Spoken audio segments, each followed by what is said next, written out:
Olá, muito bem-vindos ao Megafone Podcast, o lugar onde a gente se encontra para dialogar entre gerações, mas com muito amor e respeito. Eu sou o Matheus, sou estudante de psicologia, de filosofia e estamos aqui para falar de desenvolvimento humano, né? E eu sou o Luciano. Boa tarde, pessoal. Muito bem-vindo aqui ao nosso podcast, Megafone Podcast. Eu sou o Luciano de Paula, o pai do Matheus, e a nossa proposta aqui é dialogar aqui sobre vários temas a respeito de desenvolvimento humano, a respeito de psicologia, coach, espiritualidade, cristianismo.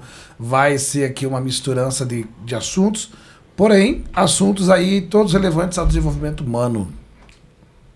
E o tema de hoje é para falar duas visões de mundo, né? Sim. Porque temos um coach cristão, que gosta de falar de metas, né, de objetivos, mas também temos assuntos mais profundos para falar, sobre reflexões mais profundas, autoconhecimento. Como assim metas e não é profundo? É profundo também. Em outro plano. Vamos falar primeiro aqui do motivo, do presente aí. E o tema é o que significa viver bem como um ser humano, né? O que significa viver bem como ser humano, o que significa ter uma vida plena. Hoje a gente vai falar um pouco sobre esse assunto aí, tá, gente? Vocês que já nos conhecem de longa data, tem gente que já conhece aí há 40 anos, 50 anos, tem gente que já nos conhece há muito tempo, há 20, 30 anos. Participem, interajam, falem, manda lá no WhatsApp dicas, elogiando ou também dando uma dica aí para melhorar. Temas que vocês gostariam que a gente discutisse aqui, aí nos comentários no YouTube também, nas redes sociais. Comuniquem-se conosco para que possamos aqui fazer um programa aqui, um podcast abençoado.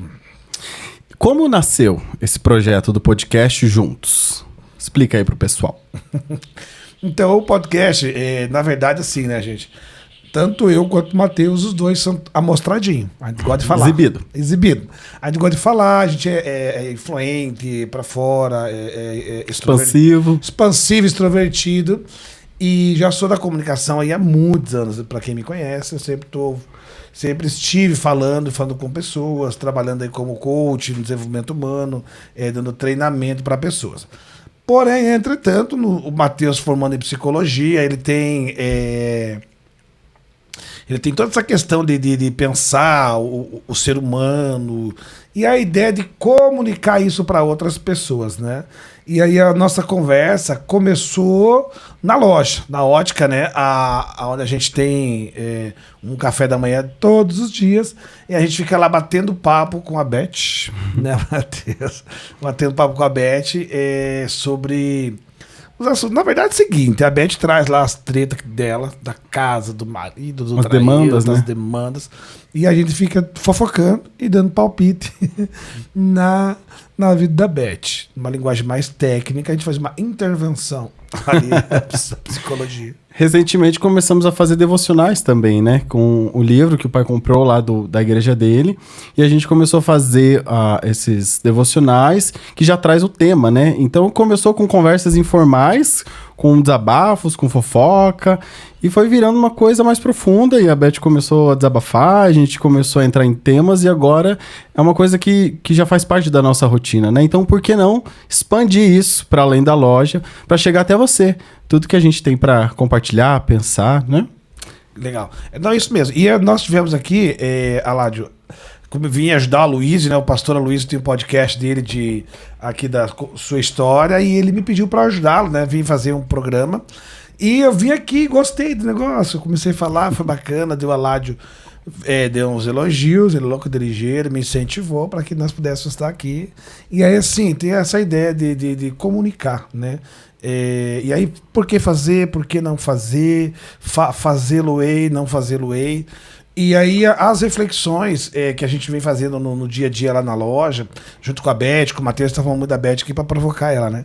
Mas fofoca da vida da Beth, da minha vida, da vida do Matheus, as tretas de fim de semana. Até os próprios clientes, né? Às vezes é pra vender um óculos e a gente fica lá ouvindo desabafo da vida, vira terapia. Vira terapia, tudo vira terapia naquela loja, e os clientes se bate papo, tem cliente que vem lá, vem tomar café com a gente. Então é muito legal um ambiente assim de muita conversa.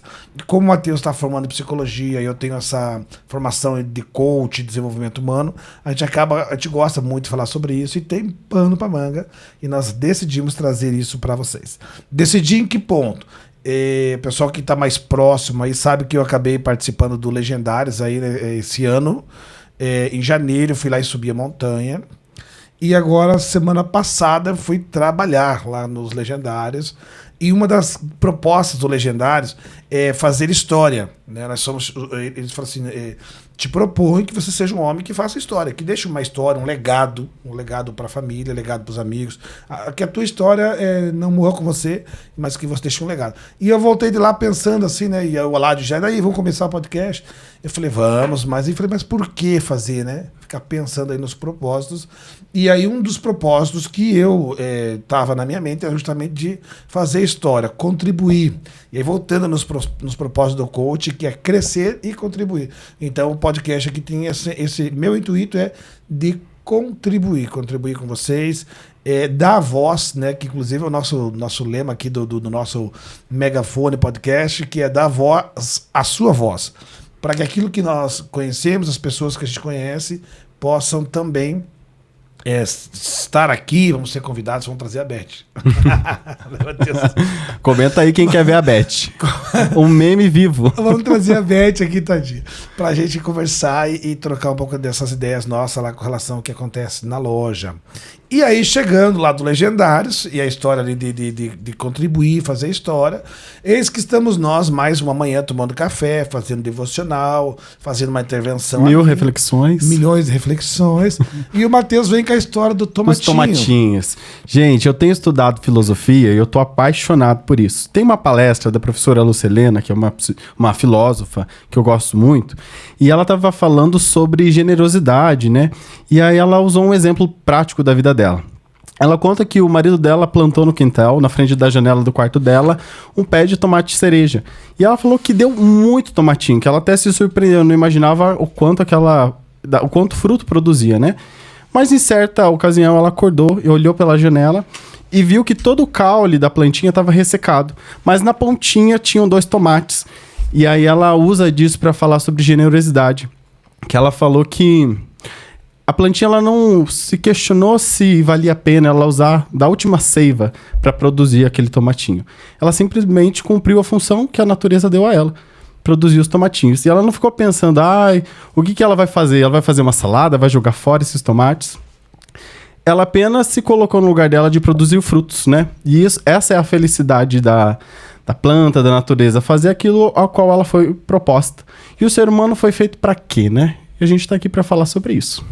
Isso, então aí o Matheus vem com essa história aí do tomatinho, e eu tava já refletindo ali a respeito do podcast, fazer, não fazer, por que fazer, né? A ideia de crescer, contribuir, fazer história. Aí o Matheus vem com essa história da filosofia, que é um tema que a gente ouve, a gente escuta muito podcast lá da própria doutora Lucelena, estuda lá a filosofia, ouve, e vem essa história da generosidade, que é um traço da característica humana extraordinário e que traz, que é bom, né? Traz muitos benefícios. A generosidade. Eu falei, puxa vida, por que não ser generoso, compartilhar aquilo que a gente tem de conhecimento, aquilo que a gente tem de insights, aquilo que a gente tem já de aprendizado. E quando nós somos generosos, sempre tem a lei da semeadura. A gente colhe todas essas sementes que são lançadas, com amizades, com relacionamentos, com negócios, business, por que não, né? A gente acaba ganhando muitas coisas aí, né? E eu acho que o que mais a gente ganha é o crescimento pessoal. Porque ser generoso exige paciência, amor ao outro, né? Porque às vezes a pessoa vem com 10 pedradas e você precisa se manter ali. Manter firme no teu autoconhecimento, no seu autocontrole, oferecer generosidade sem esperar nada em troca. Eu acho que isso nos faz crescer como ser humano de uma forma muito bonita. E a gente está aqui para isso, né? Para crescer como ser humanos. A filosofia fala muito que o ser humano nasce na plena ignorância e o seu propósito final é chegar até a sabedoria. Como a gente trilha tudo isso, vamos descobrir. Meu Deus, como é filósofo feminina, né? Como é filósofo feminina. E a ideia veio aqui, ó, do megafone, né? Para dar voz à sua voz. Essa nossa ideia é de ampliar a nossa mesa de café da manhã ali na loja com a Beth, ampliar para aqueles que nos ouvem, aqueles que nos conhecem, e fazer dessa mesa aqui uma resenha gostosa de compartilhar aí os conhecimentos. Feito, gente. Venham assistir, venham participar, venham somar com a gente aqui. Então, dar voz à sua voz. Ampliar essa conversa nossa aí para todo mundo. Qual que é o tema de hoje mesmo, Matheus? Como vive bem um ser humano. Como viver bem. Vou anotar aqui porque eu esqueci. Como viver bem... como vive bem o ser... Vai lá então, filho. Toca o barco. Qual que é a primeira pergunta? Como vive bem o ser humano? Eu acho que para viver bem, né, o pessoal busca muita felicidade, quer entender melhor esse conceito, e ela começa no autoconhecimento, né, numa vida interior. Então acho que a gente vive num mundo onde nos enche de informações e o tempo todo a gente está distraído, né? Isso tem as suas vantagens, né? Temos muito acesso ao conhecimento, mas algo que eu venho percebendo é que a gente vem se perdendo em estar sozinho, em estar na nossa própria companhia, ouvir os nossos pensamentos, dar espaço para que as coisas no nosso interior se desenvolvam. Então eu acho que o princípio é o autoconhecimento. E o autoconhecimento ele é cultivado no silêncio, né? Mas como é difícil ficar em silêncio. Gente, falar sobre viver bem, como vive bem o ser humano, é um tema assim, muito amplo e muito filosófico. Isso é um fato. A gente vai conversar e vai pensar e a gente precisa dar uma alinhada aí do que a gente vai falar. Eu sempre vou dar uma puxada aqui, um viés espiritual, bíblico, cristão, porque é o que eu tenho de princípio. Então a Bíblia fala que a vida, viver bem é uma vida de abundância, e a promessa da Bíblia é que Jesus veio para que tenhamos vida e vida em abundância. Então, essa ideia aí. Então, o que é viver bem, né? É ter uma vida abundante e próspera, tá certo? Será que essa abundância é bens materiais? Não sei, né? Que tipo de abundância, né? O que vai ser a abundância que a Bíblia promete ou ela propõe? Eu acho que nós podemos pensar... a gente já sabe que a gente quer uma vida abundante e próspera, uma vida ali de realizações, uma vida onde você possa sentir, experimentar a felicidade, e esse é o objetivo, é isso que se quer. Vivo bem, tenho uma vida boa, estou feliz. Então acho que a gente pode pensar um pouquinho ao inverso, esse é o nosso objetivo. Mas quais são os sabotadores? Matheus, diga aí, 2 sabotadores da vida plena, para você, quais foram os maiores sabotadores na tua vida? Eu acho que o que mais me sabota hoje é ter...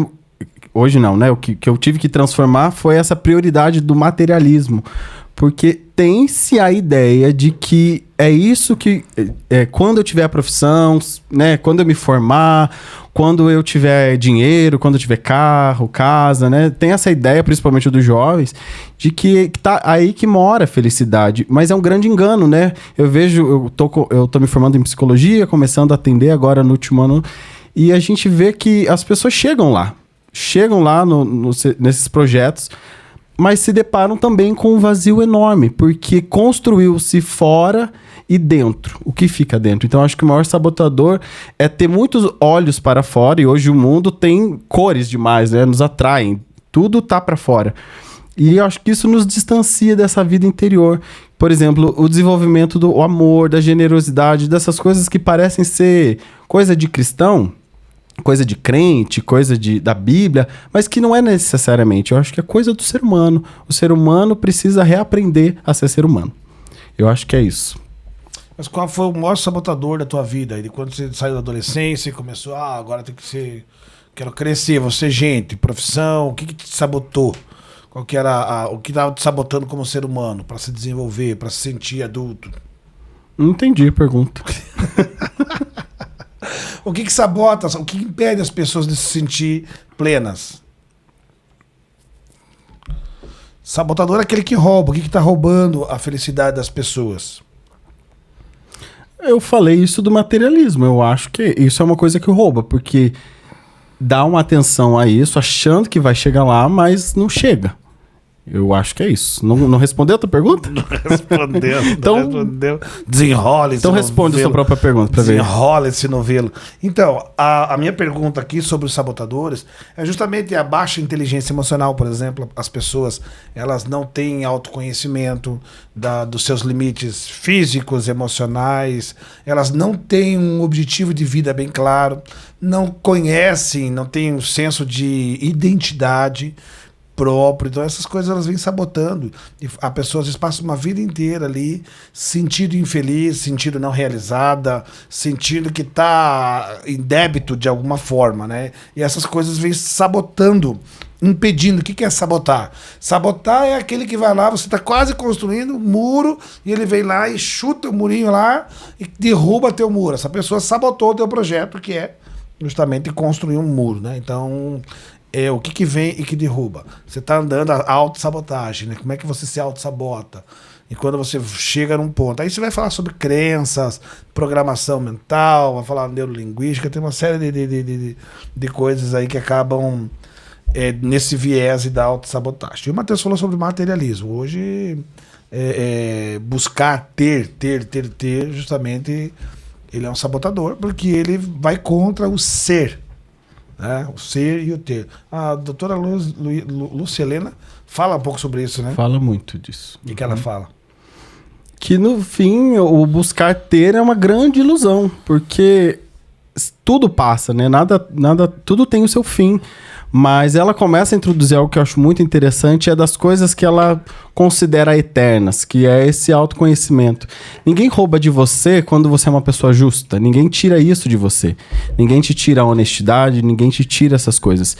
E é um grande desafio construí-las, né? Então a psicologia, por exemplo, eu poderia destacar aqui a psicanálise, ela é uma grande ferramenta para se desenvolver, porque hoje em dia está muito difícil de você se concentrar e de você aprofundar e aplicar na vida, né? Porque às vezes você lê um livro, escuta um conceito, é muito bonito, parece muito legal, muito interessante, mas como aplicar aquilo, né?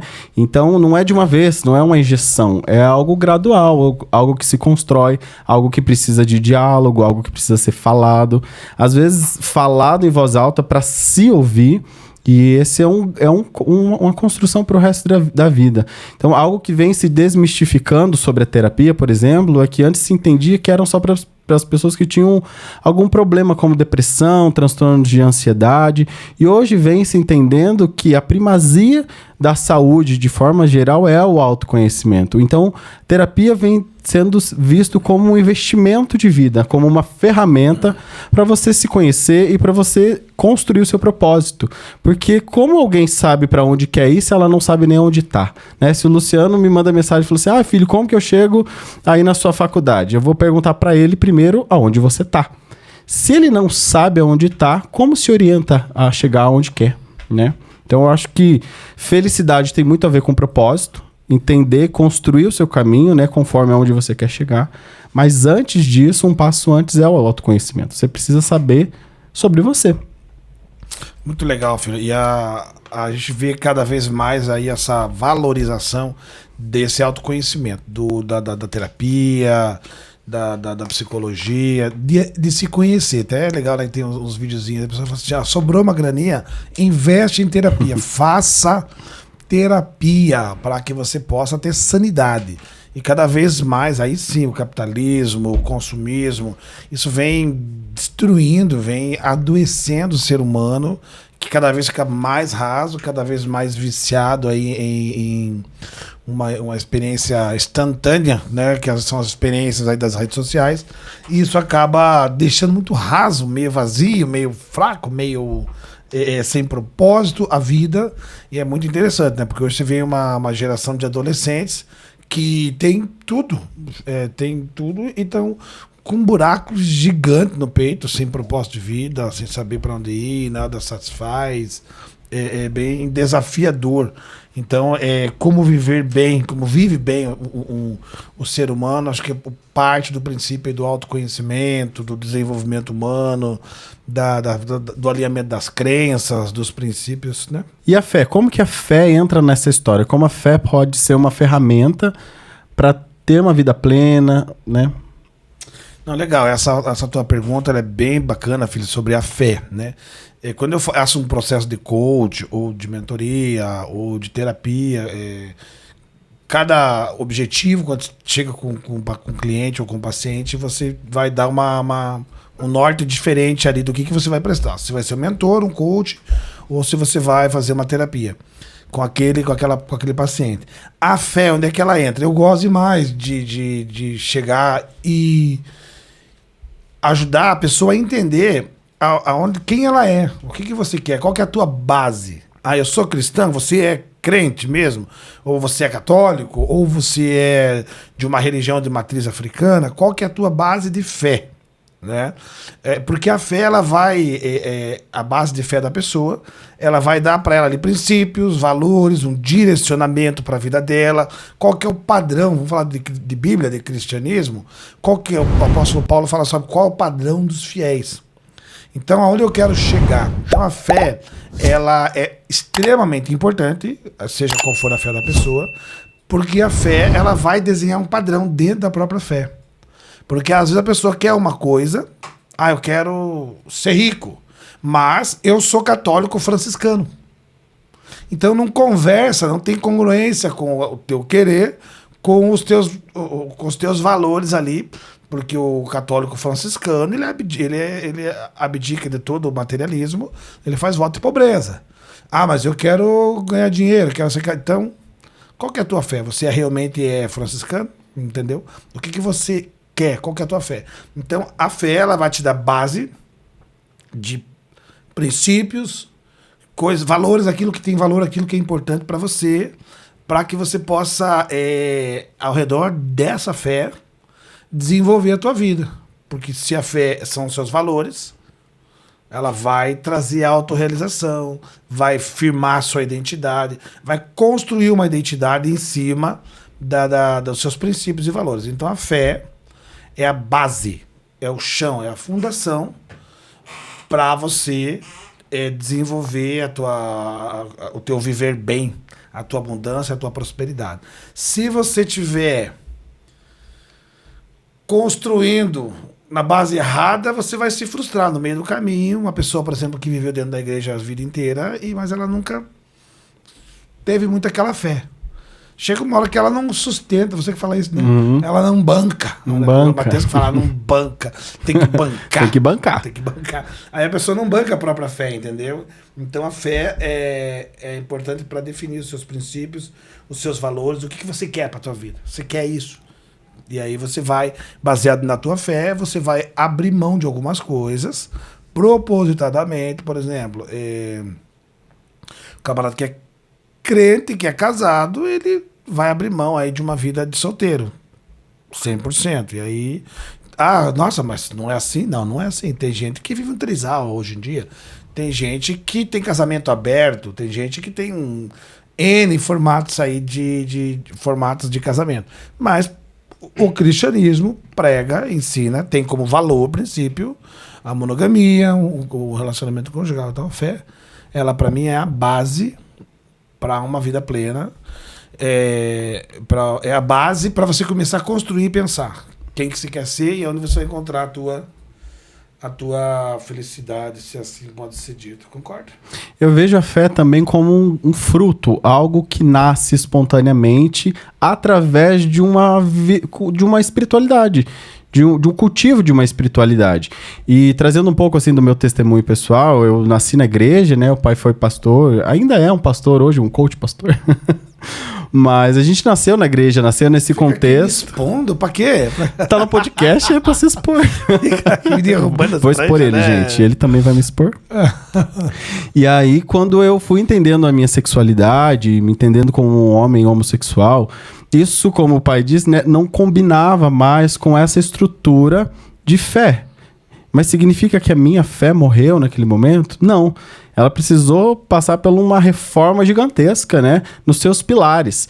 E hoje eu posso dizer que eu sou um homem de fé, um homem de espiritualidade, mas eu levei assim uns 6 anos, desde que eu saí da igreja até hoje, para reconstruir isso. E isso começou a partir do autoconhecimento, de olhar para dentro de mim. E hoje é muito interessante que, com ou sem igreja, tendo uma denominação ou não, os princípios que baseiam a minha fé são os mesmos que eu aprendi lá, criancinha, através da igreja, através da escola dominical, que é o que a gente começou falando sobre generosidade, sobre fé, sobre amor, paciência. Daí tem lá os frutos do Espírito, e eu acho que eles dão parede, né, dão casa para minha espiritualidade hoje, que fica um pouco sem um espaço, sem templo, né? Mas eu entendo que hoje eu não preciso necessariamente ter um templo para que a minha fé, para que a minha espiritualidade cresça. tem quem goste, tem quem não, tem quem tem condições, né? Eu acho que se eu pudesse estar na igreja hoje, eu estaria. E acredito sim que futuramente a igreja vai se renovar. E pessoas que talvez não são bem-vindas possam ser. Mas até lá, eu não posso morrer, né? Na minha fé. E eu venho cultivando. E estou falando isso para te inspirar. A você que não se enquadra em nenhuma religião, nenhuma forma de espiritualidade. Olhe para dentro e você vai encontrar muita fé, muita espiritualidade. Porque Deus deposita isso em nós, no espírito que há dentro de nós. E não nas paredes, nos templos, nas religiões, nos nomes, nos pastores, né? Nas doutrinas. O Matheus entrou num tema aí que, com relação à igreja, que polêmico. Polêmico, né? Falei, filho, não vou ser polêmico. Não me aguento, gente. Ele não se aguenta, ele já começa a falar coisa que não é pra falar, já começa a derrubar as pranchas, já quer treta, briga. Não é isso. Na verdade, tem que pensar muito sobre isso, né? Então, quando a gente passa por esse processo todo, que o Matheus comentou um pouquinho dessa mudança dele, pensar a igreja hoje, 2025, não é a mesma igreja de quando eu me converti em 1997. Hoje a gente tem bateria dentro da igreja, vocês estão entendendo? Hoje pode ir no cinema. Hoje a igreja, inclusive, tem filmes e a igreja paga o ingresso do cinema. Quando eu me converti, não podia ir no cinema. Vocês estão entendendo? Uhum. Aqui em Curitiba tinha a INC, né? Que era a igreja no cinema. Igreja, e isso, não tem mais, né? E que eles faziam ceia com Coca-Cola e traquinas. Eu já acho meio exagerado esse negócio. Então, esses exageros têm que ser pensados e questionados. O que é bíblico? O que é princípio bíblico? Nem sempre entrou nesse sistema desse jeito, né? Mas enfim. O que é bíblico, o que não é? O que é de Deus? O que é espiritual? O que não é espiritual? O que é dessa geração? O que não é dessa geração? E aí você precisa mergulhar numa cosmovisão bíblica, que é sair das quatro paredes, sair das quatro linhas do manual eclesiástico da denominação ao qual você pertence, e para ir olhar para a Bíblia, para Jesus Cristo, para princípios e valores que de fato são bíblicos, e mesmo princípios e valores que têm as interpretações que todas passam pelo homem, não tem jeito. Há aqueles que são os defensores da fé. Eu não sou desses, eu sou mais daqueles do viver cristão, uma vida cristã, porque eu já é muita coisa tomar conta de mim mesmo. Imagina discutir fé ou discutir teologia, mas é um papel muito importante e precisa ser feito. Quando eu digo aqui que a fé é a base para uma vida plena, esse foi um grande conflito do Matheus aí com relação à fé. A fé que a igreja desenha e a fé na nova postura dele de se conhecendo na sua sexualidade. É algo que é muito difícil. Você não tem uma resposta automática. E o ideal não é ter uma resposta automática, né? Porque daí quando se tem uma estrutura pronta e você segue, mata a possibilidade de você se construir como ser humano. Porque a gente se desenvolve fazendo, né? Eu tô me tornando um psicólogo agora, mas eu precisei ler, eu precisei achar qual é a minha forma de aprender, para qual área eu quero ir. Então eu acho que a fé também, quando não há estrutura de fé e você com fome de fé se propõe a construir, você cria algo seu, algo único. Eu acho que Deus nos chama para isso, para fazer algo nosso, algo único, porque senão teríamos todos iguais, né? E não é assim que eu penso. É isso, fé demais não cheira bem. É um filme isso, né, Lade? Já assistiu, não? Tem um filme bem antigo, que fala fé demais não cheira bem. Que é um falso pastor charlatão que ele fica fazendo adivinhação no culto. Na verdade, tem alguém pegando as informações na porta da igreja e passando no radinho para ele. Fé demais não cheira bem. Então é um grande desafio. Qual que é o nosso desafio maior aqui? Que eu vejo a respeito de todas essas demandas atuais, né? A respeito de sexualidade, de divórcio, de identidades, de múltiplas identidades, de descoberta dos transtornos, se você pega mesmo na questão da composição humana, aí você chega lá no hospital e recebe uma criança que ela é hermafrodita.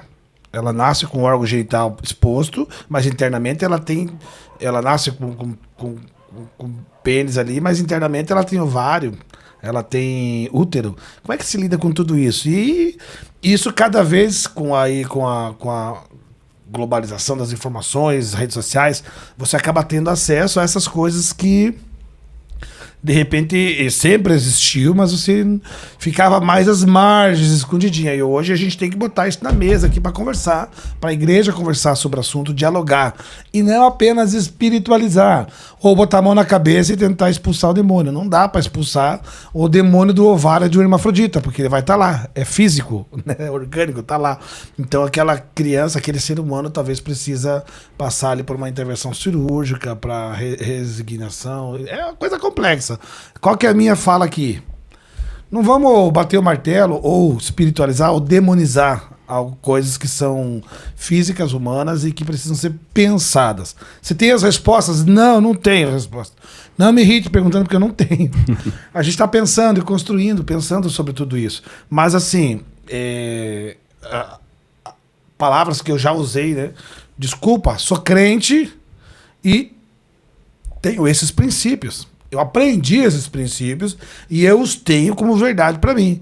Glória a Deus nas alturas, e os anjos digam amém, que a fé ou a salvação, a palavra de Deus diz que todos aqueles quantos o receberam, Deus é o poder de serem feitos filhos de Deus. Inclusive o ladrão lá na cruz. Inclusive o cara que está morrendo e confessa Jesus. O cara pode ter sido o pior ser humano nessa vida, mas se nos últimos instantes ele aceitar Jesus, o cara foi salvo. Claro que ele desfrutou de uma vida desgraçada, sem graça, né? Sem a graça de Deus e sem a graça do povo, né? Mas o princípio da salvação é aceitar Jesus Cristo como Senhor e Salvador. No demais, na abundância de vida, que é o nosso papo de hoje aqui, como é que você vai viver seus princípios e seus valores. E tudo aquilo que sai ali do comum, ele gera desconforto. Tudo que sai do padrãozinho, ele gera desconforto, mas também, ao mesmo tempo, gera muita reflexão, muito pensamento. E nós precisamos pensar e falar sobre isso, porque tem uma nuvem de gente aí sofrendo e a gente precisa e pode contribuir de alguma forma. Certo, seu Matheus? Eu queria fazer uma pergunta. Vigie nessas perguntas, pelo amor de Deus. Se prepare. Não vou trazer mais você. O tema é como viver bem o ser humano, né? E aí, jogando isso sobre religião, né? Como a religião beneficia, promove o viver bem do ser humano e até que ponto ela pode atrapalhar. A religião em si, vamos colocar agora, você não está falando mais de conversão, de vida com Deus, salvação. A estrutura da religião. Isso. Ah, sim. Então, quando você olha, por exemplo, para as igrejas, a igreja, eu particularmente gosto, porque a igreja, ela tem, para a família, por exemplo, pai, mãe, ela tem uma estrutura de acolhimento, ela tem uma estrutura de retiros, né? De retiros, mas assim, a estrutura de acolher aquela família, de tratar aquela família, de conduzir aquela família, acompanhar. Então ela vai atuar através de eventos como retiros, através dos próprios cultos, onde a pessoa pode expressar fé, ela pode também gerar relacionamentos, ter novas amizades, ter um lugar de pertencimento, né? A igreja também, ela trabalha muito no assistencialismo, então a igreja, ela trabalha nessa questão de estender a mão e ajudar a pessoa a se reorganizar na vida, seja financeira. A igreja, ela é um braço que leva até os projetos da própria prefeitura, do governo. Então a estrutura da igreja em si, ela contribui como ferramenta para aquele que sabe, né, quer chegar, que caminha, quer trilhar, dentro da própria fé cristã, ali a pessoa consegue alcançar os seus objetivos. O que eu acho muito legal da contribuição da igreja também é porque é um espaço onde você tem com o que se comprometer. E aqueles que decidem se comprometer têm espaço para crescer, né? Nas relações, nos retiros, nas palavras, nas reflexões. Até um tempo atrás eu fui num culto de homens ali na Igreja do Pai, e a mensagem que o pastor trouxe, eu não sei o que ele queria comunicar, mas eu sei o que eu entendi de forma filosófica, e foi transformador, foi muito necessário para mim, para minha vida, isso teve aplicabilidade. E eu não necessariamente tenho compromisso com aquela igreja, mas realmente eu acredito assim, no poder da fé, da igreja e deste lugar onde as pessoas se reúnem para falar da mesma coisa, né? E a base, né, vamos dizer assim, vou colocar na minha posição como cristão evangélico, que lá dentro da estrutura da igreja, a parte que me deixa menos ansioso é que a Bíblia diz que quem convence o homem do pecado, da justiça, do juízo é o próprio Espírito Santo. Então, se alguém vai mudar alguém, não sou eu, é o Espírito Santo. Se alguém vai conduzir a pessoa para centro da vontade de Deus, não sou eu, é o Espírito Santo. O meu papel é ser igreja, servindo, porque esse aqui é o papel do cristão, é ser igreja, servindo a comunidade, servindo ao irmão, sendo consolo, trazendo o alimento, trazendo a palavra, trazendo o aconselhamento, servindo com os meus dons, influenciar com certeza através dos princípios, valores, mas a maior influência é o exemplo, é o testemunho, é o ser. E a gente volta lá no princípio da nossa conversa. Ser mais do que ter. Identidade, quem eu sou, quem eu não sou. E hoje isso tá melhor na minha mente. Eu passei, no período que eu fui pastor de igreja, tinha muita ansiedade de querer convencer as pessoas e de querer arrastar as pessoas para aquilo que era o certo, o que era escrito na cartilha ali do manual da igreja. E hoje eu já entendi, com esses 20, quase 30 anos aí de cristão, de que quem convence a pessoa é o Espírito Santo e a pessoa vai escolher estar lá ou não estar lá. Que, por fim, é ela que vai responder por ela mesma, né? E eu só tenho que me dispor a estar ali e defender não, né? Mas expor os meus princípios, os valores, e essa maior defesa ou exposição é justamente sendo um cristão alinhado, sendo um cristão que está na vontade de Deus. E quando atrapalha? O quê? Quem atrapalha? A religião? Como a religião pode atrapalhar um indivíduo a viver bem? A religião ou a igreja? Ele fez aquela pergunta só para depois fazer essa. Tem que ter os dois pontos, ele né? Ele primeiro veio ali, jogou docinho, agora ele faz essa pergunta. Como que a religião filosofia diz que a consciência nasce no contraste. Me mostra o contraste. Como é que a religião, ela atrapalha? A religião, ela atrapalha, ou a igreja atrapalha, quando ela é intransigente em algumas coisas, né? Quando ela impõe coisas não cristãs.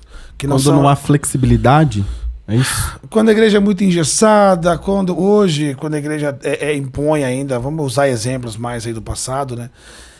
É muito complexo, porque você vive um momento histórico de cada ano, cada década, tem um momento histórico, e que não é só sobre a igreja, mas você pega a sociedade no começo do século, homens andavam de terno, de chapéu, gravata, mulheres, e não era só na igreja, era na rua. Cultura, né? Era uma cultura do momento, e a igreja ela sempre está um passo mais... ela é mais tradicionalista, ou ela é mais reservada, não é essa a palavra. Ela sempre está mais ali formatada, né, a respeito de... A mulher foi vestir calça primeiro na sociedade para depois vestir calça dentro da igreja. Depois que já estava vestindo calça uns 40 anos na sociedade, que as igrejas foram entender que a mulher podia usar calça sem deixar de ser mulher. Então hoje você vai nas igrejas mais... É engraçado isso, né?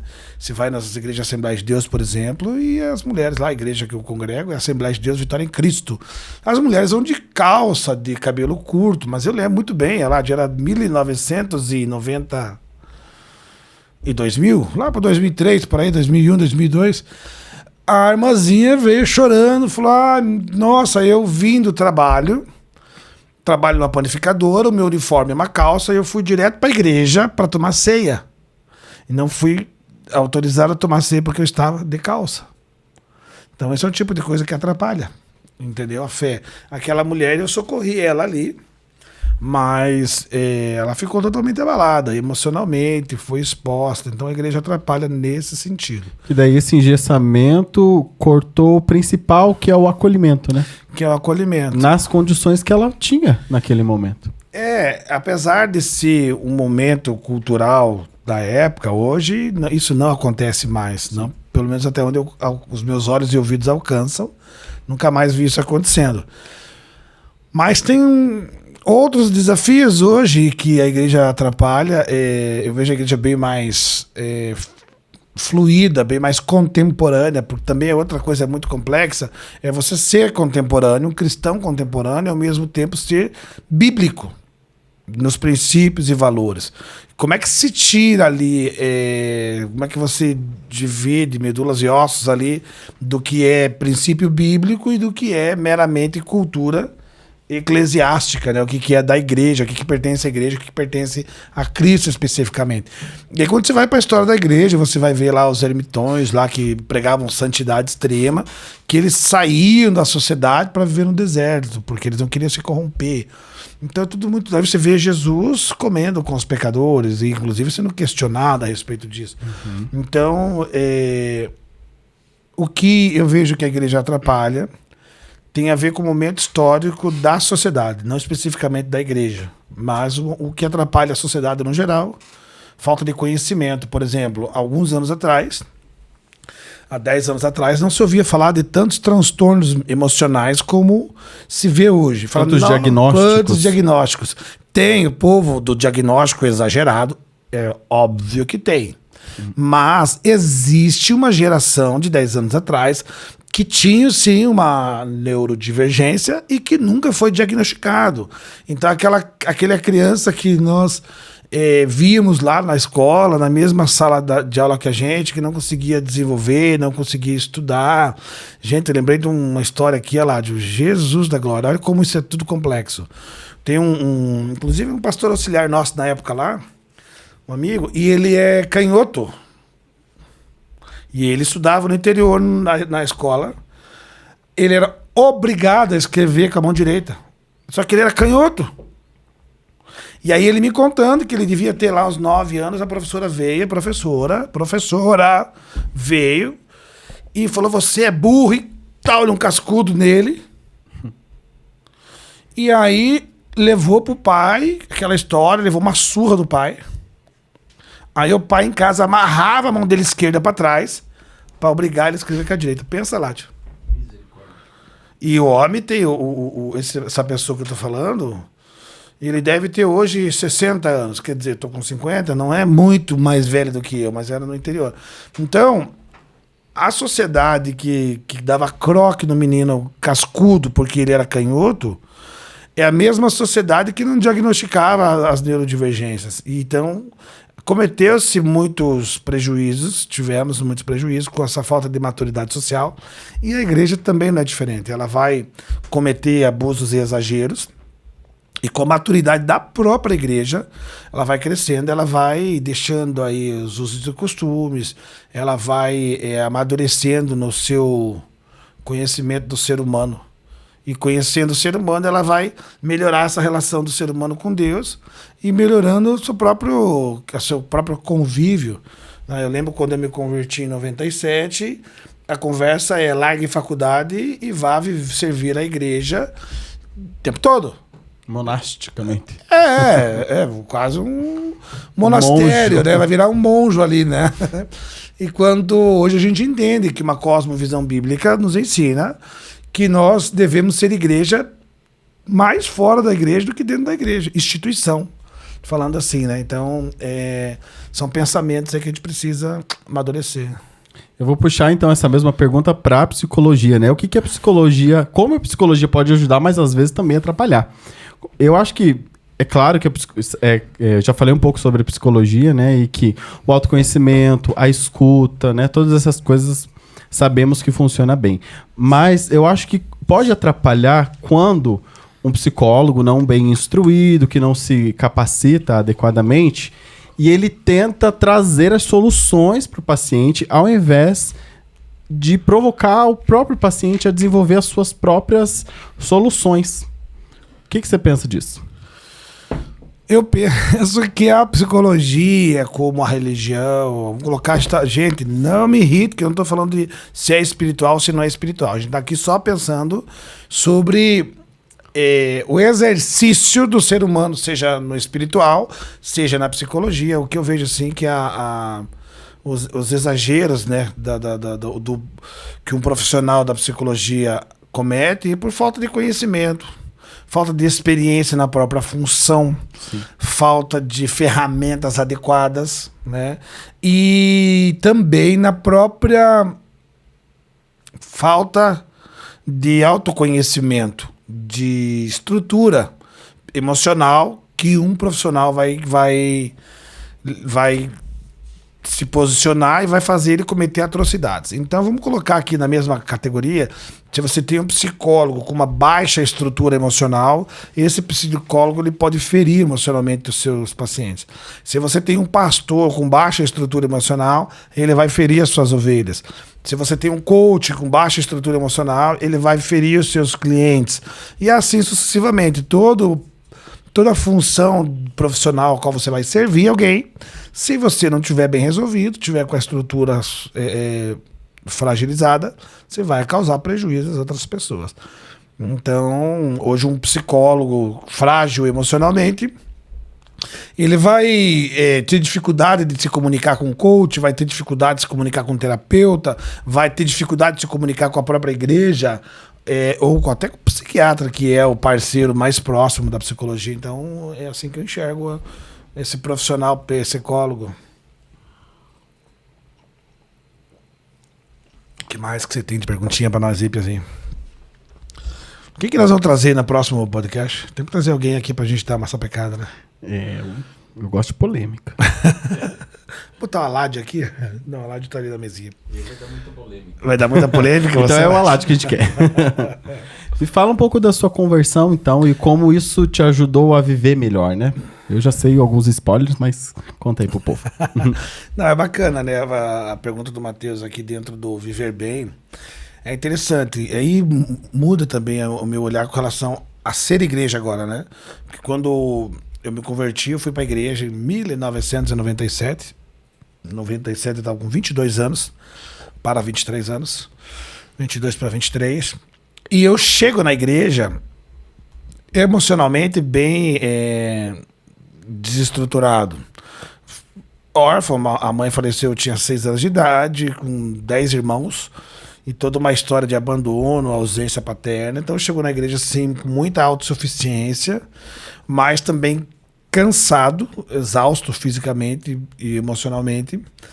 E todas as pessoas, você como psicóloga sabe, né? A pessoa que ela sofre abandono ou rejeição, ela encontra no servir uma forma de existir. De ser aceito. De ser aceito. Ou de falar assim, olha, me ame porque eu sou legal. Uhum. Eu sou útil. Eu sou útil. Me então, ame porque eu sou bonzinho. Então, isso é um perigo, né? Emocional. E aí, dentro da igreja, isso aí é a fome com a vontade de comer, né? Então, um cara que chega na igreja com esse sentimento de abandono, com esse sentimento de rejeição, carência de amor, órfão de mãe, ausência paterna. E nessa postura, aí assim, de uma arrogância que eu era assim, brabo antes da minha conversão. Não, nervoso. Eu tinha, antes de eu me converter lá, eu pensava assim, não me irrite, eu tenho preguiça de gente burra, gente lerda. Sabe? Eu era desse jeito. No auge da arrogância. No auge da arrogância, mas era uma estrutura de dor. De defesa, né? De defesa. Aí eu me converti e aí virou exatamente a outra ponta dessa mesma vara. Porque se aquela estrutura de arrogância e dureza, de autossuficiência extrema, era uma postura reflexo da rejeição, reflexo da orfandade e tudo mais.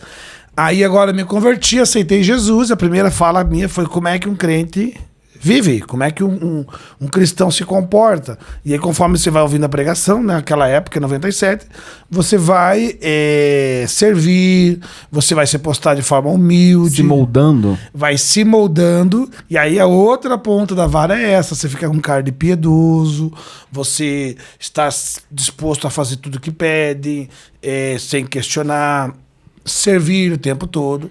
E foi nessa estrutura aí que eu fui me desenvolvendo. Isso não é tão saudável? O que requer Hoje é loucura que eu vou falar aqui, mas hoje um discipulado, para mim, ele deve incluir hoje uma terapia.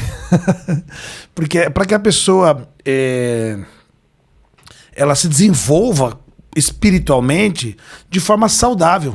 E não em cima das dores emocionais que ela tem, seja de abandono, de rejeição, de traição, eu não sei. A pessoa chega na igreja com um monte de dores emocionais. E aí ela se converte e ela vai construir a espiritualidade dela com toda essa estrutura emocional que ela tem. Ou é porque é só que ela tem. Então, na minha concepção, hoje... A estrutura também precisa ser vista, né? Isso, a estrutura também precisa ser vista. Porque senão faz a mesma coisa com materiais diferentes. Exatamente. A estrutura que vai mandar.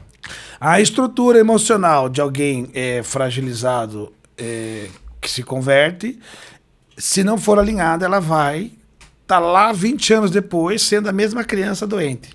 Né? A mesma criança que não cresceu.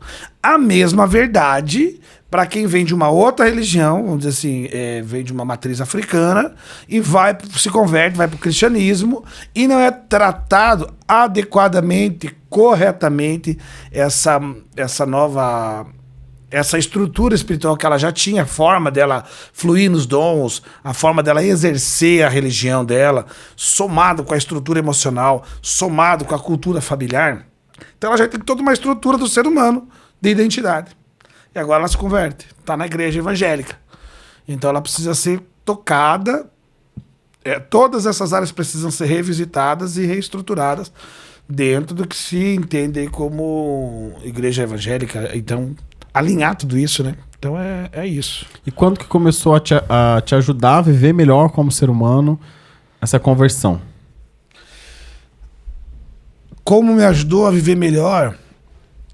O fato é que as dores, seja da orfandade, da rejeição, os traumas vividos, eles começam a fatura começa a chegar.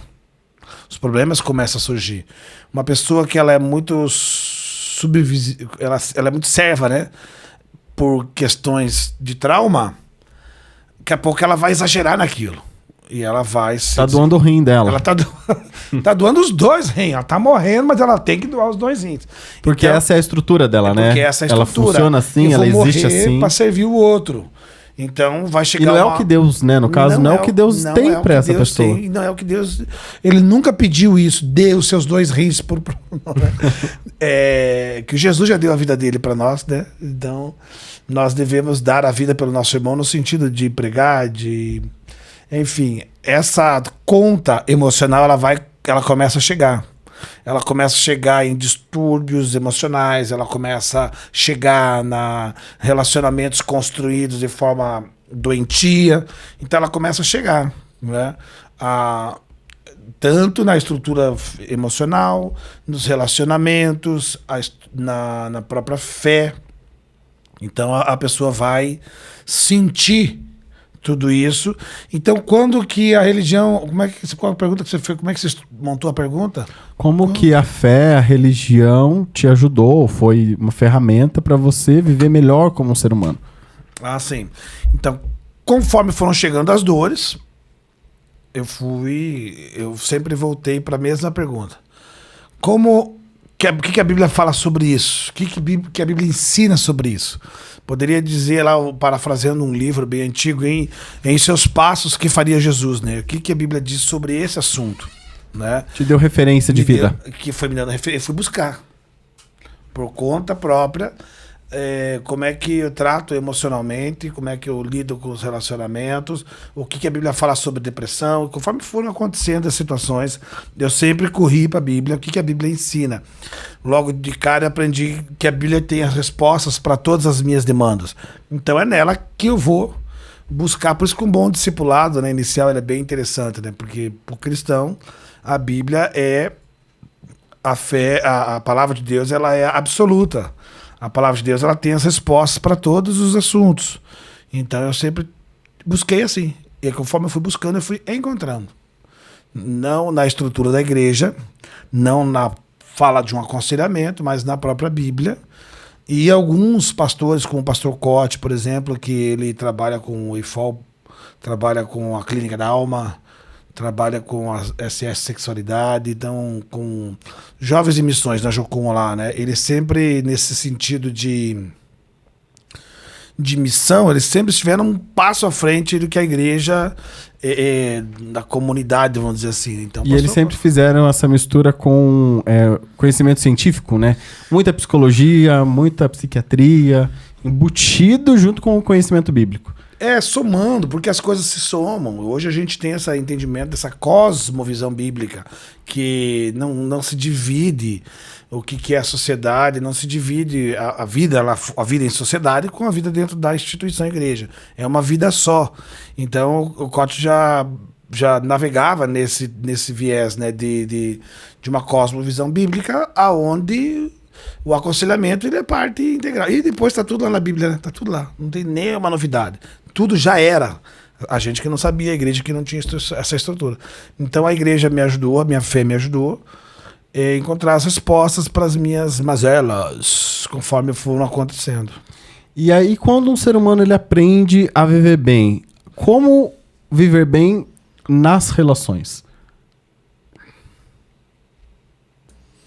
Como viver bem nas relações é um grande desafio, porque os relacionamentos, você tem que decidir se vai continuar nesse relacionamento, seja ele conjugal, seja ele de amizade, seja ele profissional.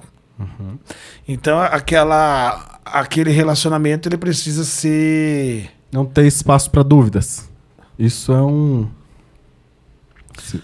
Tem as dúvidas em que sentido você diz? Se vai ou fica. Se você quer estar, né, nessa relação. Se faz sentido, né? Essa pessoa. Isso. Tem que pensar. Faz sentido eu manter essa amizade? Essa amizade, ela é saudável para mim, ela contribui com a minha... Aí é base de fé, né? Ela contribui com o meu propósito de vida, com quem eu sou, com quem eu quero viver. Aí você olha para desenvolvimento profissional, e aí você olha para coach, para desenvolvimento humano, e você vai ouvir, você é médio das pessoas que você se relaciona. Isso tudo é verdade. Então fala assim, puxa vida, com quem eu tô me relacionando? Com gente pobre emocionalmente, com gente pobre psicologicamente, gente pobre espiritualmente, qual que é o meu grupo de relacionamentos, né? E aí eu vou ver se vale a pena. Mas aí você tem que ter muita maturidade para parar e pensar relacionamentos e redirecionar. Eu faço isso hoje. Quando eu fui, por exemplo, pro Legendários, eu estava com a menor vontade de ir. Mas eu sei que ir era o que eu queria, era a minha escolha. Não era do meu emocional, mas era da onde eu queria chegar. Eu falei, eu quero estar no meio do povo cristão, eu quero estar na estrutura. É uma escolha minha, eu quero estar lá e pronto, acabou. E aí eu falei, bom, mas eu preciso então ir lá e me inserindo. E fui, e eu estava certo, era o que eu queria, gostei, foi uma bênção para mim, foi muito bacana. Tanto que eu voltei depois para servir. E foi voluntário, viu, gente? Ninguém me obrigou. Eu escolhi estar lá, né? Assim como você escolhe... Eu tenho um amigo que ele é karatê, ele é faixa preta, e ele fala sobre o caminho do guerreiro. Uhum. Então o caminho do guerreiro, ele ensina que o karatê não é pra dar surra em ninguém. Pra que aprender luta se não é pra bater em alguém, né? E não é. Então ele tem, dentro desse caminho do guerreiro, tem alguns princípios sobre alimentação, sobre o que come, o que bebe, sobre relacionamentos. E ele abre mão de uma série de coisas para viver o caminho do guerreiro. Então, como cristão, eu abro mão de uma série de coisas para viver o caminho do cristão, e essa é uma escolha pessoal. Né? Khalil Gibran, um poeta libanês, ele fala, eu vou parafraseá-lo, mas ele fala sobre o amor, como produzir o melhor fruto do amor. E ele fala que quando produzem vinhos, e aí tem a parreira lá, para se fazer o melhor vinho, é preciso tirar os excessos de uvas, de folha, e jogar fora aquilo, para que a seiva, para que o crescimento foque naquelas uvas ali em cima, para elas crescerem com melhor sabor e poder produzir o melhor vinho. E quando a gente fala assim de relação, né, de estar se relacionando, seja amigo, namorado, enfim, o amor eu acho que é a primazia, porque se é muito como se o outro devesse me amar, né? Mas eu acho que eu gostaria de frisar que o amor te obriga a crescer, te obriga a tirar os excessos, e é isso que ele fala na poesia dele, te obriga a tirar os excessos para que seja produzido o melhor fruto disso. Que seria o quê? As suas implicâncias, as suas limitações, aquilo que te faz não acessar o outro, não olhar ele plenamente, que te afasta e não que te une, né? Então eu acho que um grande desafio dentro das relações é se permitir e entender a importância de tirar esses excessos emocionais, essa irritabilidade, isso que te afasta do outro e não une, né? E quando você se permite ser podado, vai produzir um bom vinho, um bom fruto do amor e do teu crescimento. Quem ganha com tudo isso é você, porque você cresce, você se torna mais resiliente, mais paciente à condição do outro, seja ela boa ou não, né? Gente, quero fazer um convite para vocês aqui. É nosso primeiro podcast, nós dois aqui. Nós vamos trazer convidados aqui para trazer alguns temas e, como diz o Matheus quer causar, né? Ele quer fazer polêmica, quer tocar fogo no parquinho. Você tá aqui para equilibrar, né? Eu tô aqui para equilibrar, para trazer equilíbrio desse negócio. Gente, comente aí, você que vai estar assistindo, a gente tá fazendo esse primeiro aqui gravado, então quero que vocês comentem aí a respeito da nossa iniciativa, temas que vocês gostariam que nós trouxéssemos aqui, façam perguntas. Se eu não gostar, eu não vou responder. Mas eu pretendo responder todas as perguntas, o Matheus da mesma forma. A gente quer contribuir, então eu quero que vocês aí, quero convidá-lo, né, para você curtir, compartilhar com a galera. Se inscreva no canal. Se inscreva no canal, porque tem que se inscrever, né, tem para ter audiência. E manda os temas aí, segundo o Matheus, polêmicos, segundo o Lucianinho, de boas. Matheus, e no teu processo de terapia aí, que você fez terapia, quanto tempo, filho? 2 anos. 2 anos de terapia. De análise. De análise. Gente, o pior já não é parafuso solto, agora tá com... Como é que foi pra você? Perdi os parafusos agora. Perdi os parafusos. Tá tudo chipado. Qual foi a tua experiência de análise? Gente, crescer é difícil demais, assim. Não existe crescimento pessoal sem deserto, sem sofrimento. E não é aquele sofrimento de automutilação, é sofrimento do crescimento, a dor do crescimento. Enfrentar. E eu acho que a coisa mais difícil do ser humano é se enfrentar, é olhar no espelho, é mergulhar pra dentro, é permitir falar sobre aqueles assuntos que você não quer falar, que você evita. E às vezes realmente não existe espaço, né? Um espaço adequado para trazer assuntos tão delicados, tão profundos. Por exemplo, falar de sexualidade é um tabu no atual cenário. Talvez nem tanto mais, né? Já foi mais. Mas é muito difícil abertamente falar sobre isso. Então, a terapia serviu para mim, assim, nesse espaço seguro, para poder me despir. E ver ali o que estava gerando dor, o que estava gerando sofrimento, em que momento a gente percebe a autossabotagem, né? Aquele ciclo que a gente repete, muda a cena, mas a historinha é a mesma. Então eu acho que a tua pergunta foi qual mesmo? O que eu aprendi? Qual foi a tua experiência fazendo terapia? Minha experiência. Foi a tua experiência, né? Então eu acho que a maior experiência que eu ganhei com isso foi de conseguir me distanciar dos meus comportamentos, pensamentos, me ver de longe e olhar assim, olha, o Matheus tá fazendo isso, aquilo ali não é muito legal. Como é que eu vou resolver? E a minha psicóloga nunca me deu soluções. E eu achava ela uma cretina, desculpa a palavra. Mas isso que me ajudou a crescer, isso que me ajudou a botar minha cabeça para pensar e superar os meus limites, né? Superar as crenças, porque a gente, em certo momento, pensa, meu Deus, eu não consigo, eu não sei resolver isso. E você chega pro psicólogo e fala, o que eu faço? E ele diz, eu também não sei. E aí você tem que se enganjar, se empenhar ou bancar, né? Bancar a sua própria dor. Isso é incrível. Talvez se eu fosse dizer que eu acredito em milagre, seria nesse milagre que eu acredito. É interessante, filho, uma fala nesse sentido, que a pessoa fala assim, eu não vou no médico porque senão eu vou ficar doente. Não. Vou descobrir, né? Vou descobrir. A doença já tá lá. Daí o Matheus falou, vou no psicólogo, vai doer. Não existe tratamento sem deserto ou sem dor. Nossa, eu vou lá e eles vão me jogar no deserto. Não, meu querido. O espinho, a dor, ela já está em você. Ele só vai mexer. Não tem como você colocar um ombro no lugar sem a dor do deslocamento ali do fisioterapeuta, mas, porém, entretanto, todavia, o resultado final é esse ser humano pleno que está aqui tratado, né? Que está aqui... polêmico. Mas mais resolvido emocionalmente, com uma estrutura emocional, 2 anos depois, praticamente, com uma evolução emocional a respeito de si, a respeito da sua postura social, da sua fé.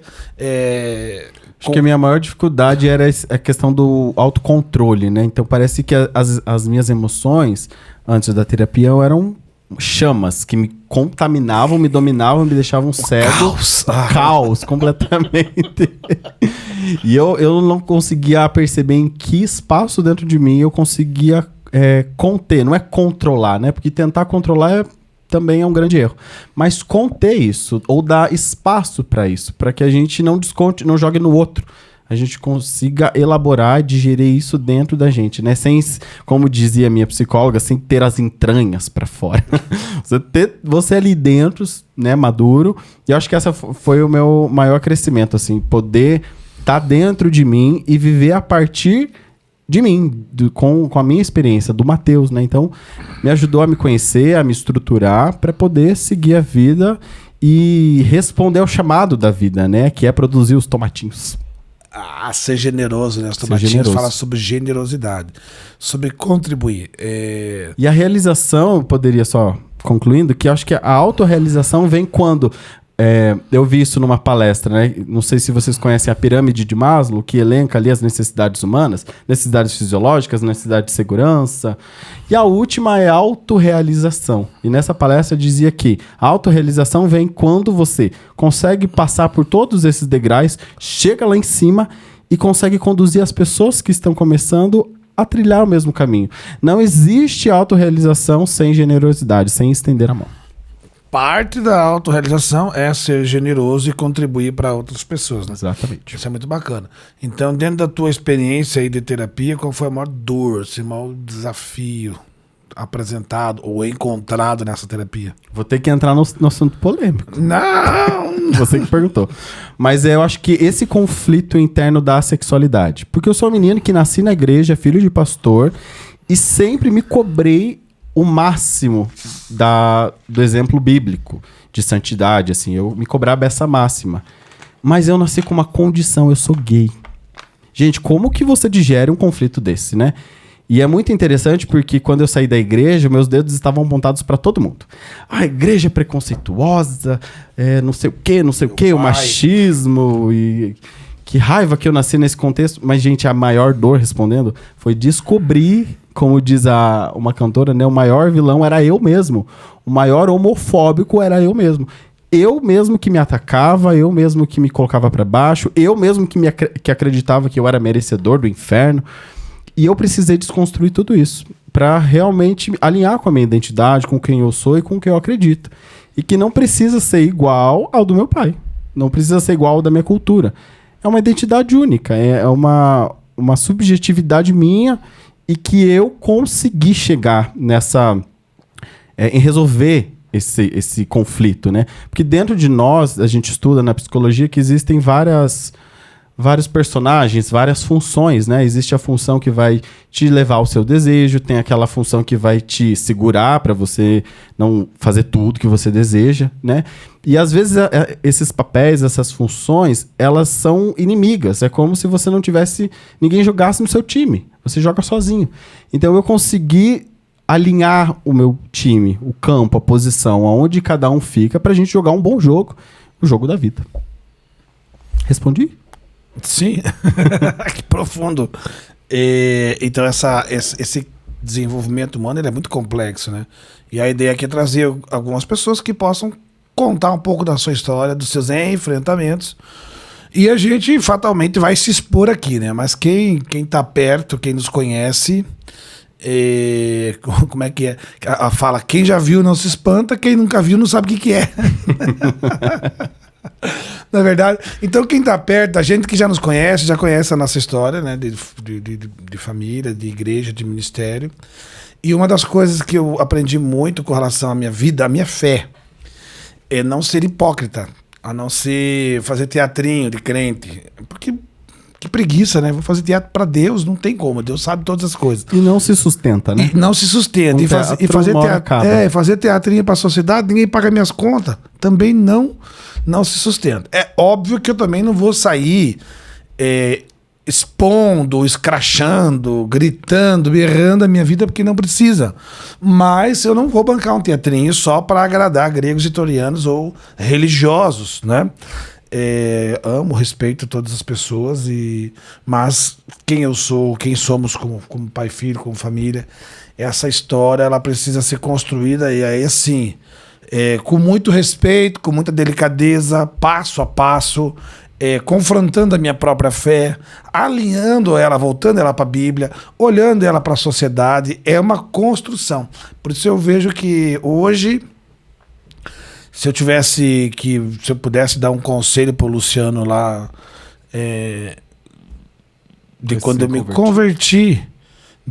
converti, eu falava, meu filho, vai fazer terapia.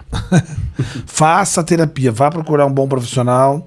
Se não tiver fluindo, troque, pegue outro profissional, mas vá fazer terapia, porque é o que vai te ajudar a pagar um preço não tão alto e vai te ajudar a gerenciar alguns conflitos e também, por que não, evitar muita dor, muito sofrimento, muito desgaste.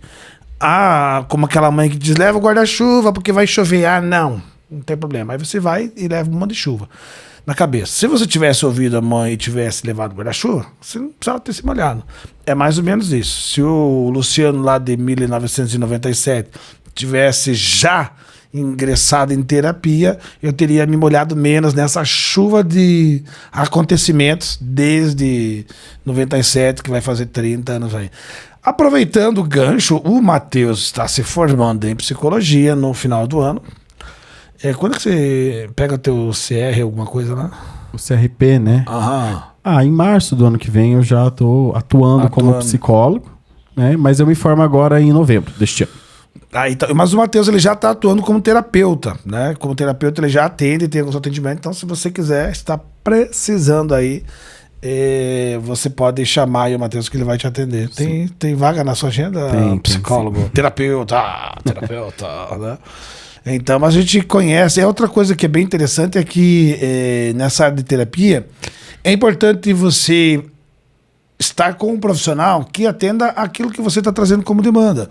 Eu, por exemplo, eu atendo lá como coach, como terapeuta também, e tem um cliente que eu atendi, ele veio e me indicou a filha dele para atender. Eu comecei a atender a menina, mas as primeiras consultas já percebi, falei, não, faz mais sentido o perfil do Matheus para atendê-la, encaminhei ela para o Matheus, e o Matheus atende ela até hoje, né, filho? Está atendendo, e é muito bacana ver o crescimento daquela pessoa que você está atendendo ali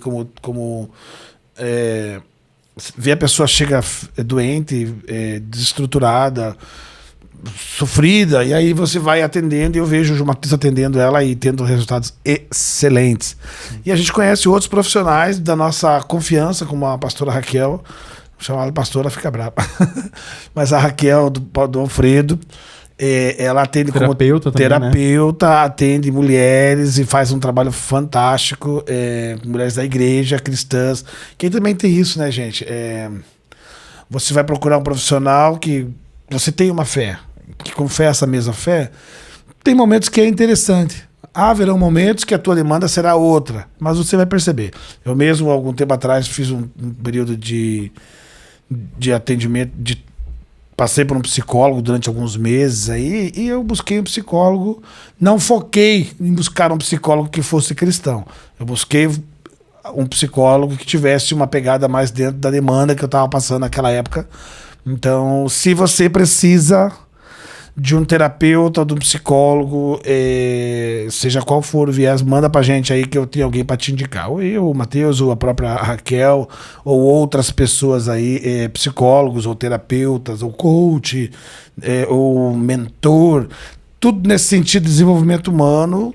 A gente conhece pessoas de confiança, que têm maturidade, que vão poder te entregar aí aquilo que você tem buscado. E um conselho bem legal para quem sente que precisa fazer terapia procure um psicólogo, eu levei assim, eu passei por alguns profissionais até me vincular bem com uma profissional que fazia sentido. Não assim, desista, né? Não desista, né? Na primeira tentativa. E às vezes não tem nada a ver com a qualificação daquele profissional. Às vezes não houve vínculo mesmo.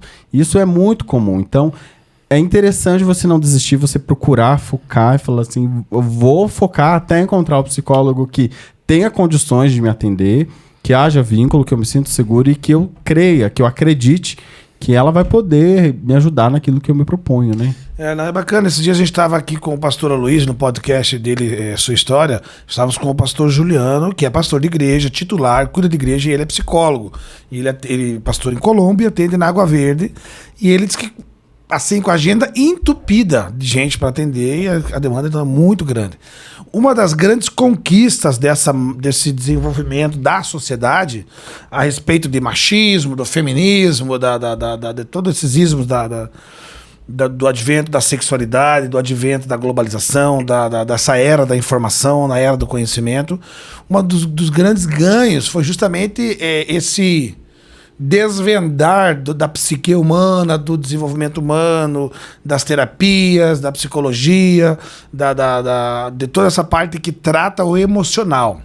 Então, é um ganho muito grande que nós temos. Então, nós precisamos, agora, não tem profissionais gabaritados ou qualificados para atender tamanha demanda. Até porque todo esse desenvolvimento trouxe mais demanda ainda. Covid trouxe mais demandas emocionais. Então nós precisamos agora buscar profissionais e não dá para desistir no primeiro. Tem que achar alguém que conecte, alguém que entenda as suas demandas. Então busque, insista, persista, até que você sinta, fala, olha, achei alguém aqui que está me atendendo. É alguém que te agrade, tá, gente? Pelo amor de Deus, não me irrite. Se você quiser alguém que te agrade, você vai para Disney. Pede pro chat GPT que ele vai te agradar. Vai agradar bastante. Outra coisa porque o chat GPT é isso, né, filho? Ele que tá lá pra agradar a pessoa. Tá ali pra agradar. Pra responder o que a pessoa quer saber. Outra coisa muito interessante que as pessoas sempre me perguntam é sobre a terapia online. E, gente, querendo ou não, buscando a facilidade ou não, a terapia online, ela tem sim as suas limitações. Então, assim, tenha um senso crítico de avaliar se essa demanda, se for uma demanda alta, o que você tem, né? Tipo, preciso me divorciar de um relacionamento de 30 anos. O online não vai te atender. Por mais que você queira, esteja empenhada, o corpo de um outro ser humano mexe muito com a gente. A presença mexe muito. A presença física, né? A presença física, o olhar, o toque, o silêncio. Então, o atendimento online está aí, ele tem as suas ferramentas, ele vai até um ponto, mas se a caminhada contigo é grande, comece presencial que você vai ter muitos benefícios. Tem que experimentar, tem que conhecer, se permita conhecer, entender, vai que para você funcione online, né? Vai que para você tem a questão também de custo, de investimento, você tem que ser o autor dessa busca. E não simplesmente alguém falou, você vai e faz. Sim. E também não ficar só quietinho, vida, céus, ninguém é por mim. Seja você o autor da sua própria história. Augusto Cury que fala isso, né? Sim. Seja o autor da sua história. Vá atrás de um profissional que possa te atender. Mas eu não sei, mas você conhece gente que conhece gente. Hoje eu estou aqui, eu e o Matheus, para esse é o nosso tomatinho. Esse é o nosso objetivo. Estender a mão e poder te ajudar, te orientar a respeito de desenvolvimento humano, a respeito de terapia, a respeito de pensar a fé cristã fora da caixinha. Os encaminhamentos. Os encaminhamentos aí, né? Para onde eu vou com essa demanda? Isso, para onde eu vou para que você tenha plenitude de vida, tenha uma vida abundante, tenha uma vida cheia de realizações, né? Possa crescer e contribuir, sentir pleno naquilo que você está fazendo. Aí também, o Matheus falou de tratar um relacionamento, mas também falou assim, nossa, eu quero mudar de vida, eu quero me projetar financeiramente, eu quero crescer ministerialmente, quero crescer profissionalmente. Gente, manda a mensagenzinha ali que se eu não sei, eu sei quem sabe, e a gente vai poder estar somando com vocês aí. Tá certo? O que nós vamos fazer mais agora aqui, Matheus? Tem mais perguntinhas para nós? Vamos finalizando. Cadê o nosso Finites aqui do nosso... Olha que chique esse menino, gente. Ele fez aqui Montei nosso roteirinho. Um roteiro que é... Saímos totalmente do roteiro. Mas é assim que é, né? É assim que começa. Gente, hoje é só o primeiro, né? A ideia é que vocês nos ajudem a construir esse podcast aqui para que, ó, dê voz. Opa, cadê aqui? Queremos dar voz à sua voz. Coisas boas que possam contribuir com outras pessoas. Esses são os conteúdos que nós queremos, né? E aqui é o seu último tópico. O que espera para esse podcast, Matheus?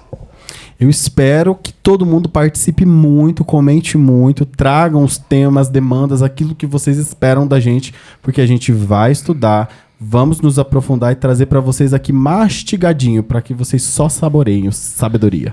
E o que você deseja inspirar nas pessoas? Crescimento pessoal. Ah, legal. Queremos inspirar esse crescimento pessoal, gente, né? É isso mesmo. Esse crescimento espiritual.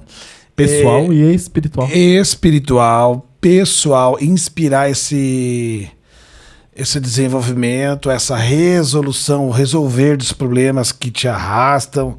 E é muito legal, porque eu posso dizer aqui, ó, de cadeira.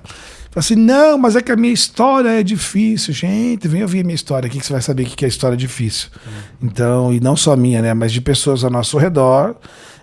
Tem um texto bíblico para você, onde abundou o pecado, superabundou a graça, diz o apóstolo Paulo.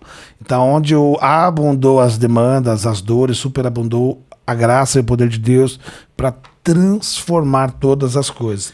Então, eu quero inspirar para que você busque ajuda. E a gente está aqui para te ajudar ou para te encaminhar. É isso? Aham. Muito obrigado pela sua presença, comente, nos siga nas redes sociais.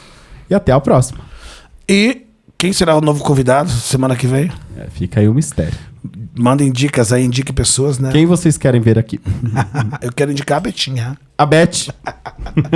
Gente, um beijo no coração. Muito obrigado aí por você que está ouvindo. Nos ajude. Um beijo no coração. Tchau. Tchau.